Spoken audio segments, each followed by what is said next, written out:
Excuse me. Brütal Legend. Look, guys, it works in Motorhead. Don't get cheeky, alright? This game is metal as fuck. Now, I'm into all sorts of music, but heavy metal has this really unique energy to it, which I think Brütal Legend captured well. Directed by Tim Schafer, who is really renowned for making unique games, all of which I have an appreciation for. The guy is all about being wacky, having interesting design choices and concepts. All of the games he's worked on are mighty fine. You could say that they're double fine. Yeah, I actually really like this game, but it is by no means perfect. It really isn't for everyone. I have a really hard time recommending it to people. I usually just tell them it's pretty much a Tenacious D video game, because really, that should be enough. I mean, Jack Black is in it. I love that guy. Would you see Gulliver's Travels if Jack Black wasn't in it? I didn't think so. Yeah, well, what type of game is it? Game genres are a broken format. I mean, we name our genres after camera angles, yet people don't call Portal a first-person shooter. It's in first person, and you shoot portals, but we all know that it's a puzzle game. It's pretty silly, right? I don't want to call Brütal Legend an action-adventure game. Any story is an adventure of some kind, and action usually takes place. Heck, Shadow the Hedgehog, Luigi's Mansion, and Okami are all air-quote action-adventure games. And they are all very different types of games. Action-adventure basically means miscellaneous, which is another way of saying, I don't know. I mean, action-adventure to games is like rock to music. I don't even care if Madonna's in the Rock and Roll Hall of Fame. Like, no, iTunes, Eminem is not rock. Get your facts straight. But gather round, kids. Brütal Legend is like the hungry caterpillar.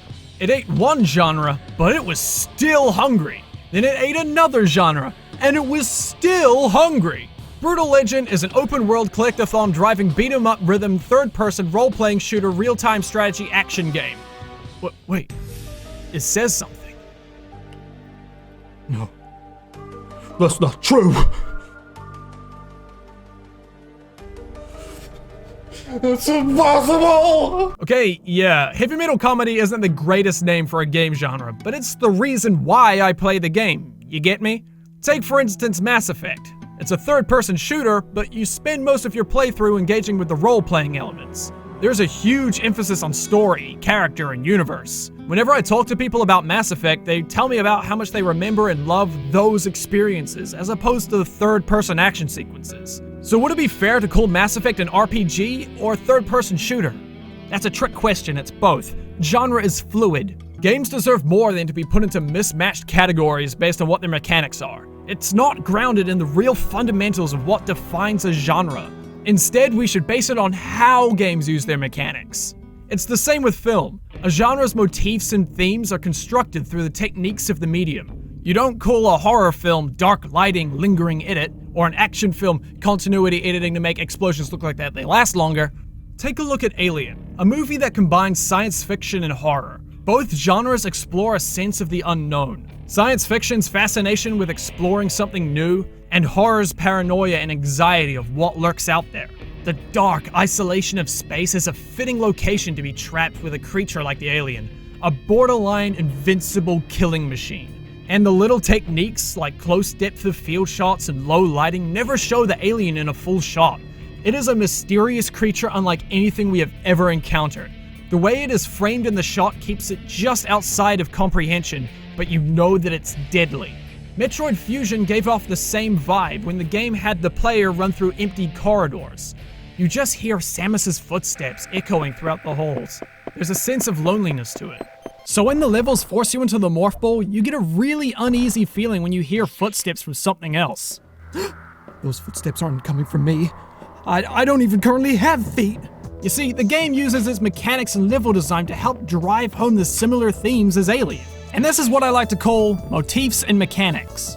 When a game uses its mechanics to help drive home a tone, theme, or an idea. And Brütal Legend uses motifs and mechanics in a really unique way. You see, old Tilliam Shakespeare designs a game around a core idea, and bases everything in the game off of it. All of his games have a light-hearted tone despite the context or themes. It's got that kooky exterior with undertones that are just more human. It's humbling. Now with that in mind, let's open this pit up. Yeah, this is metal as fuck! Wait, hold it. Where's the music?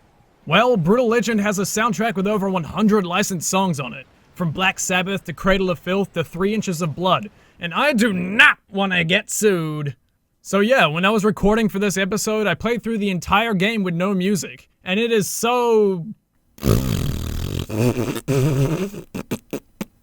The game is built around this raw energy of heavy metal. Without music, all of the game's pacing and tone falls completely flat. Imagine playing Guitar Hero with your TV muted. It's basically like that. Pretty dumb. So, ladies and gentlemen, enjoy the easy listening of Zurachi. Ooh, this one's a classic. The game's combat has you dual-wielding axes, one of the classic and the other of the musical variety. Very good joke, guys. I got it. Good one. So you start off chaining small combos together and casting magic with some sick riffs. But just as you're getting grips with the game, bam! Something new. A rhythm game element. Play a little Guitar Hero in order to cast crazy incantations. You summon your car from the pits of Hades. Bam! Driving game element. Go through all that for a few minutes, have a boss fight against a demon vagina, and then bam! Open world. And there is a lot in this world. A plethora of unlockables, side quests, and collectibles can help provide you with a ton of crazy upgrades from and you best believe that I got all of it. I'm at your door, completionist. It all shows off an impressive amount of lore, with explanations behind each and every little thing in the world. Filled with all of these crazy heavy metal references, the world of Brütal Legend feels concise and whole, seamlessly blending mechanics and environments to the theme of the game. That is, most of the mechanics. Playing electrifying riffs to ride a panther that shoots lasers out of its eyes is pretty damn metal. But then this game pulls real-time strategy mechanics out of nowhere. And this is the usual point where people get kind of turned off with the game. And I can understand that. It feels extremely inconsistent. What's so metal about an RTS game? Okay, yeah, besides Vikings and Age of Mythology, but most real-time strategies are slower paced in their gameplay. I mean, unless if you're a StarCraft player in Korea. My usual matches of Age of Empires consist of long playtimes with a big battle at the end. It's an exciting payoff for all the hard work managing your resources. Brütal Legend has this very similar real-time strategy structure, but the downtimes are pretty much non-existent since you can fly down and fight your opponents, or to provide solos to buff your units during construction times. This keeps the pacing fast, forcing you to make strategic decisions quickly to suit the battle, while still keeping that heavy metal energy. And I actually really like that. It's fast with a sense of depth. It's like a sick drum solo. Like, yeah, on the surface it's a guy whacking drums, but there's a layer of complexity to it. Doing all of that while keeping on beat is really impressive. This game is constantly dishing out new mechanics or units, which is good to a degree. It keeps the players learning, but the RTS elements, the core of the game, is introduced in the 7th mission.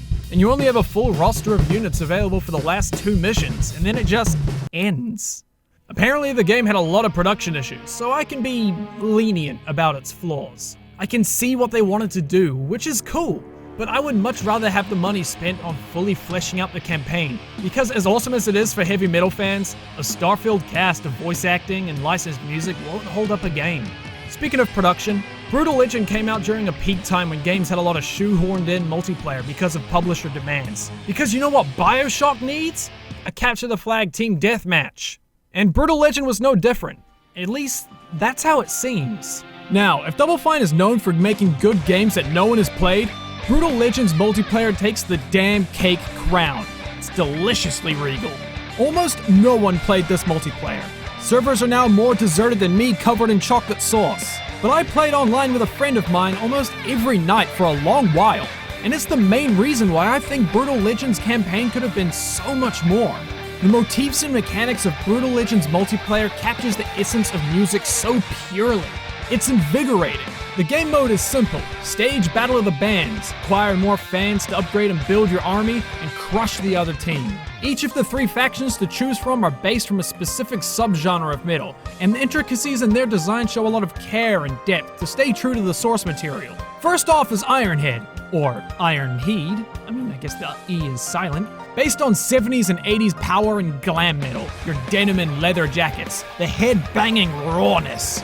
All of the units are hyperactive and best played to rush your opponents with the speed of metal. The solos are fast and buff your allies, and they can take down hordes of enemies. The unit-specific attacks have a lot of fire and explosions, and units get from A to B fast so they can dive right into the mosh pit right after spawning. Ironhead captures that pure energy of being at a concert, where you celebrate music with a complete stranger and you become best friends for the night. Next up is the Drowning Doom, and they really grasp those gothic vibrations. They take inspiration from death metal and other bands like Cradle of Filth. You're walking down the street, you see some teenager wearing a trench coat and you're thinking like, pfft, look at this kid thinking that he's hardcore. Fuck off, me from high school. But then you see a whole horde of them. There's a girl wearing a choker necklace and some guys with some wearing combat boots, and that's when you start feeling a little bit uneasy. Drowning Doom does that through its mechanics. Although their units are slow, they are powerful in numbers, and they are straight devastating late game. Most of their units provide debuffs to opposing units, which suits that depressing drone of black or death metal. And although their solos are slower and more complex, when used in the right spot they can completely change a battle, or at the very least, they can hold down an area.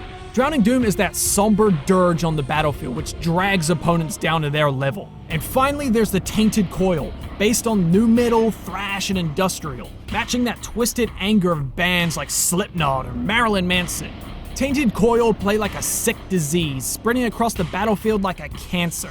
A couple of their units don't even appear in the campaign, so they are daunting at first, and that suits them perfectly. Some of the Coil can spawn other allies right there on the battlefield. This means that you could end up fighting an entire force of enemies festering in the middle of the map if you don't take them out quickly. If that isn't bad enough, some of their units heal each other just by being around one another. They have this religious devotion and sense of superiority. Their solos are fast, angry, and efficient, and they will devour you unless you can optimize your strategies. I am downright impressed that Brütal Legend can capture this idea of music and have it translate so well through the gameplay, but also through the factions, world, character designs, tone, and pacing. Not many games can pull that kind of stuff off, but as much as I like this game, I won't lie, it isn't perfect. Heck, I'm not even 100% confident saying that the game is good, but what I can say is that the way that we look at game genres is flawed. I won't pretend that I have the almighty solution, but I do think that Brütal Legend, despite its flaws, is a perfect example that a game can use mechanics more of a technique for its overall design, by taking all of the elements of established mechanics and genres and using them to complement this idea of just being, well, fucking metal. There is no arguing that this is a niche title, but what it does in pure ferocity, and it executes it well. Brütal Legend's use of motifs and mechanics crosses and defies genres completely. And I think it's more than an action-adventure game with heavy metal references. I think that Brütal Legend inherently is heavy metal.